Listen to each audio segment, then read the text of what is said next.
Eto mga kababayan, nagtre-trending itong balitang ito. Itong pagbisita ni Senator Risa Hontiveros sa East Avenue Medical Center. Ayon nga mismo dito sa balita.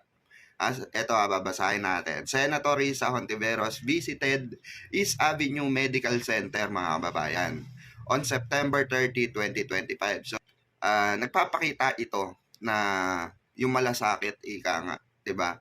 Yung malasakit ng isang Risa Hontiveros, ni Senator, dahil sa alam niya kung gaano kahirap yung dinadanas ng ating mga kababayan no sa ano kaukulang medical no. So syempre siguro gusto niya magpasa ng bill para sa mga kababayan natin na mga hirap sa maintenance, hirap sa mga medical situation, 'di ba? Dami-rami ng mga naghihirap so far. Sa dami-rami ng mga naghihirap pagdating sa pangkabuhayan, tapos dadagdag pa itong gastusin sa sa medical, talagang magko-collapse yung mo budget mo bilang isang 'di ba?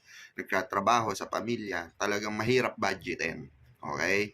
So ito na nga mga kababayan, no, binisita ni Senator Risa para maintindihan at malaman yung sitwasyon ng ating mga kababayan. Okay?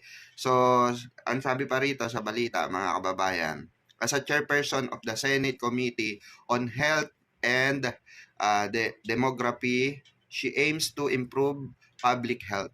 Yun yung sinasabi natin na gusto talaga ni Senator Risa na maintindihan pa ng husto kung ano pa yung kailangang i-approve, mai-build no dito sa as a chairperson ng Senate Committee on Health, 'di ba?